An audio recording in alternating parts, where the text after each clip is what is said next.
Hello friends, आपका स्वागत है हमारे चैनल टेक्निकल ज्ञान हाइब्रिड में। फ्रेंड्स, अगर आप हमारे चैनल पे नए हो तो प्लीज़ हमारे चैनल को सब्सक्राइब जरूर कर लें और बेल आइकन प्रेस कर दें ताकि हमारी हर वीडियो की नोटिफिकेशन आप तक जल्द से जल्द पहुंचे। तो चलिए फ्रेंड्स, आज हम जानेंगे कि हमारी फ्रिज के अंदर लाइट तो जल रही है लेकिन हमारी फ्रिज बिल्कुल भी कूलिंग नहीं कर रही या तो फिर थोड़ी कम कूलिंग कर रही है। तो इसमें हमें स्टेप बाय स्टेप क्या क्या चेक करना चाहिए, यही आज हम जानेंगे कि हमें क्या क्या चेक करना है। और वीडियो अगर आपको पसंद आए तो लाइक ज़रूर कर दे फ्रेंड्स। तो हमारा फ्रिज अगर कूलिंग ना करे तो इनमें हमारे 5 मेन रीज़न हो सकते हैं। जो कि हमारा पहला रीज़न है, हमारा थर्मोस्टेट ख़राब हो सकता है। तो थर्मोस्टेट, अगर हमारा थर्मोस्टेट आगे सप्लाई पास ना करेगा तो हमारे कंप्रेसर ही नहीं चलेगा फ्रेंड्स। तो इसमें हमें चेक करना है कि हमारा थर्मोस्टेट जो है वो सप्लाई पास कर रहा है या नहीं। तो हमें इसकी कंटिन्यूटी चेक कर लेनी चाहिए। हमें थर्मोस्टेट की दोनों पॉइंटों पे मीटर की प्रोब लगा के इसकी कंटिन्यूटी चेक कर ले। अगर हमें कंटिन्यूटी मिलती हो तो हमारा थर्मोस्टेट ओके है। तो हमारा 2 नंबर पे आता है हमारा रिले ओएलपी। हमें रिले ओएलपी को भी चेक करना पड़ेगा।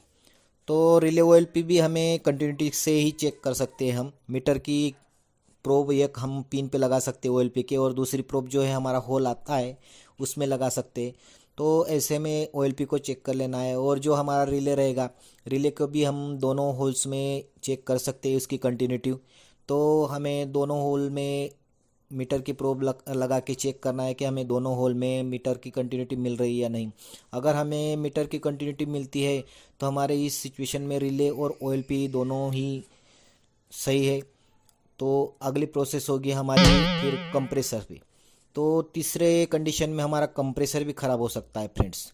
तो कंप्रेसर हमारा एक 4 प्रकार से ख़राब हो सकता है। इसमें हमारी कंप्रेसर में 4 प्रॉब्लम हो सकते हैं। फर्स्ट तो हमारी वाइंडिंग शॉर्ट हो सकती है, या तो सेकंड हमारी वाइंडिंग की कंटिन्यूटी ओपन हो सकती है, जो कि हमारी वाइंडिंग की अंदर तार होती है कॉपर की, वो कहीं से कट हो चुकी हो। और थर्ड हो सकता है हमारा कंप्रेसर का जाम होना फ्रेंड्स। और तीसरा हो सकता है हमारा कंप्रेसर हीट होना, ओवर हीट। तो हमें फर्स्ट तो वाइंडिंग इसकी चेक कर लेनी चाहिए कंटिन्यूटी से कि हमारे तीनों टर्मिनल पे हमें कंटिन्यूटी शो हो रही है या नहीं। अगर हमारी तीनों टर्मिनल पे हमें कंटिन्यूटी अगर शो हो रही तो हमें समझ जाना चाहिए कि हमारी इसके अंदर जो वाइंडिंग बनी हुई है हमारे कंप्रेसर में वो ओके है। तो दूसरी स्टेज हमें इसकी शॉर्टिंग चेक करना चाहिए, जो कि बॉडी शॉर्ट होता है। तो हमें हर एक टर्मिनल पे अपना ये मीटर का एक प्रोब रख के बॉडी को दूसरा प्रोब रख के चेक करना है। जो कॉपर की पाइप होती है उस बॉडी पे हमें दूसरा मीटर का प्रोब रखना है। तो इसमें हमें समझ आ जाएगा, अगर हमारी बॉडी शॉर्ट होगी तो हमारी बिप की साउंड आएगी हमारे मीटर में। तो हमें इस तरह से बॉडी शॉर्ट को भी चेक कर लेना है तीनों प्रोब पे अलग अलग बारी बारी से रख के। तो तीनों पे अगर हमें कोई बॉडी शॉर्ट नहीं मिलती है तो हमारा कंप्रेसर इस टेस्ट में भी पास हो गया है। अब तीसरा आता है हमारा जाम की कंडीशन। तो फ्रेंड्स, अगर हमारा कंप्रेसर जाम होगा तो सबसे पहले तो वो स्टार्ट होगा ही नहीं, या होगा भी तो तुरंत 1-2 सेकंड में ही वो बंद हो जाएगा। क्योंकि अगर स्टार्ट होता है या स्टार्ट नहीं होता है तो उस सिचुएशन में हमारा कंप्रेसर हाई एम्पियर लेगा। क्योंकि अगर हमारा कंप्रेसर जाम है तो वो हाई एम्पियर लेगा और स्टार्ट ही नहीं होगा। और स्टार्ट भी होगा तो वो खाली 1-2 सेकंड के लिए स्टार्ट होगा, 1-2 सेकंड 3 सेकंड चल के फिर से बंद हो जाएगा। तो इस सिचुएशन में हमें कोई भी एक हमारी जो कंप्रेसर पे जाने वाली वायर होती है उस पे हमें मीटर को एम्पियर मोड में रख के लगाना है, कोई भी एक वायर पे। तो इसमें हमें स्टार्ट में जो वायर होती है हमें उसके एम्पियर चेक करना है। जब हमारा कंप्रेसर स्टार्ट होगा उस टाइम हमें उस मीटर की तरफ देखना है फ्रेंड्स कि हमारा मीटर कितना एम्पियर शो कर रहा है। अगर हमारा मीटर 1 के ऊपर एम्पियर शो करता हो, 1, 1.5, 2, 3 तक अगर पहुंचता है तो इससे हमें पता लग सकता है कि हमारा कंप्रेसर जाम हो चुका है। इसलिए हमारा कंप्रेसर हाई एम्पियर ले रहा है। हमारे फ्रिज में कंप्रेसर ज़्यादा से ज़्यादा एक एम्पियर तक के लेता है। अगर 200-250 के अराउंडिंग हमारा लीटर वाला फ्रिज रहा तो इससे अगर ज़्यादा ले रहा है तो फिर हमारा कंप्रेसर जाम हुआ है। इस टेस्ट से हमें समझ जाता है कि हमारा कंप्रेसर जाम है। और हमारी चौथी स्टेज आएगी हमारा कंप्रेसर का हीट होना। तो कंप्रेसर के हीट होने के कई रीज़न हो सकते हैं फ्रेंड्स। तो इसमें हो सकता है कि हमारा जो करंट है वो हमें कम मिल रहा हो, मतलब जो हमारे वोल्टेज सप्लाई है जिसमें हमें 170 160 ऐसे ही वोल्टेज मिल रहे हो या 200 के नीचे मिल रहे हो। अगर हमारे कंप्रेसर को 200 के नीचे वोल्टेज मिलेगी तो उस टाइम हमारा कंप्रेसर हाई करंट लेगा और कुछ देर तक के चलेगा वो, एक आधा घंटा 25 मिनट 20 मिनट 30 मिनट ऐसा चलेगा। फिर उसके बाद वो ट्रिप हो जाएगा, क्योंकि वो हाई करंट लेगा तो ओवरहीट भी होगा और ओवरहीट होने के कारण हमारा जो ओवरलोड है वो ट्रिप करा करा देगा हमारे कंप्रेसर को। जो इंटरनली ओवरलोड आएगा हमारे कंप्रेसर में वो ट्रिप कराएगा। तो इस सिचुएशन में ओवर हीट होने के और भी कई कारण हैं, जैसे कि हमारा जो कैपेसिटर लगा होता है फ्रिज में, मतलब कंप्रेसर के पास में जो कैपेसिटर लगा होता है, तो उस कैपेसिटर की अगर वीक हो जाए वो कैपेसिटर, तो उस सिचुएशन में भी हमारे एम्पियर थोड़े बढ़ जाते हैं।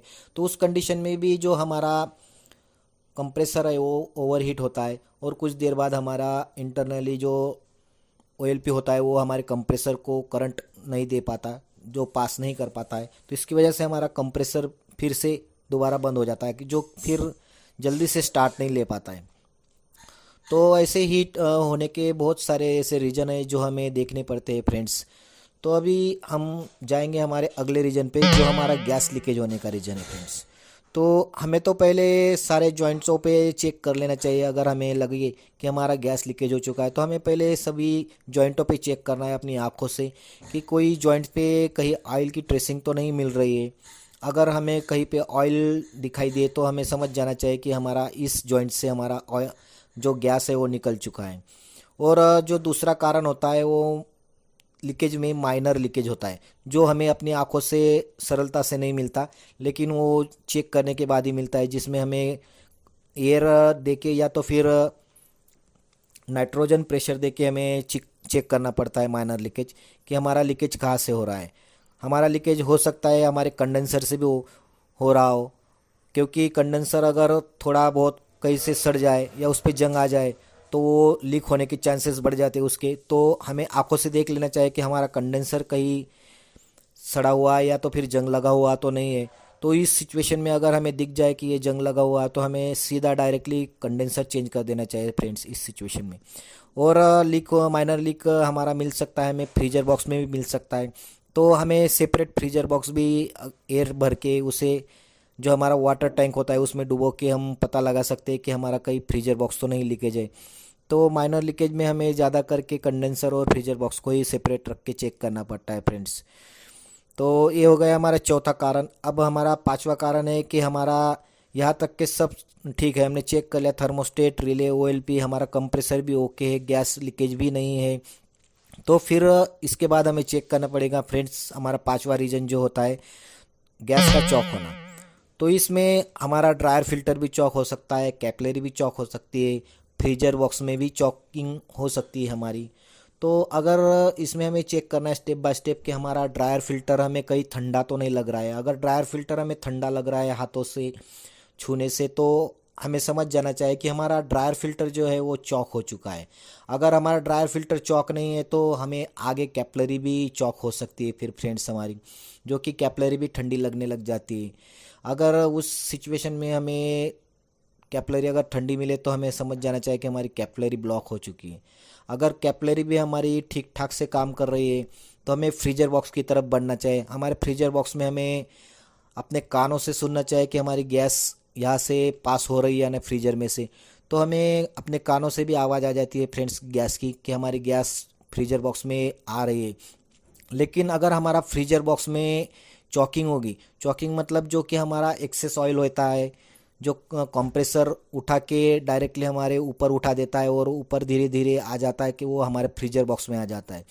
तो उस सिचुएशन में वो फ्रीजर बॉक्स में आने के बाद वो ऑयल जो है हमारा टेम्परेचर जो होता है वो माइनस में चला जाता है हमारे फ्रीजर में। इसके हिसाब से वो जो ऑयल आता है वो थोड़ा गाढ़ा बन जाता है, जिसकी वजह से वो जल्दी से आगे पास नहीं हो सकता है। तो उस सिचुएशन में वो हमारा जो ऑयल है वो वहीं पे जम जाता है। तो इसकी वजह से हमारी गैस अच्छे से पास नहीं हो सकती है उस फ्रीजर में से। तो इसी तरह से हमारा फ्रीजर बॉक्स चॉक हो सकता है ऑयल की चॉकिंग से। तो हमें ये सारी बातें स्टेप बाय स्टेप चेक करनी पड़ती है। तो यही हमारे 5 रीज़न होते हैं फ्रेंड्स कि जो हमारा कूलिंग प्रॉपर ना करता हो फ्रिज, तो हमें स्टेप बाय स्टेप यही चेक करना पड़ता है कि थर्मोस्टेट सही है या नहीं।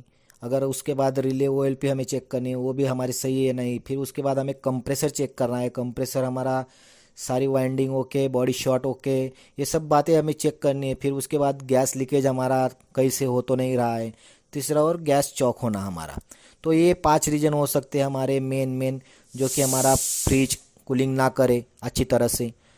तो फ्रेंड्स, बस यही तक आज का हमारा वीडियो है। अगर आपको हमारा वीडियो पसंद आया तो प्लीज़ हमारे वीडियो को लाइक ज़रूर कीजिएगा और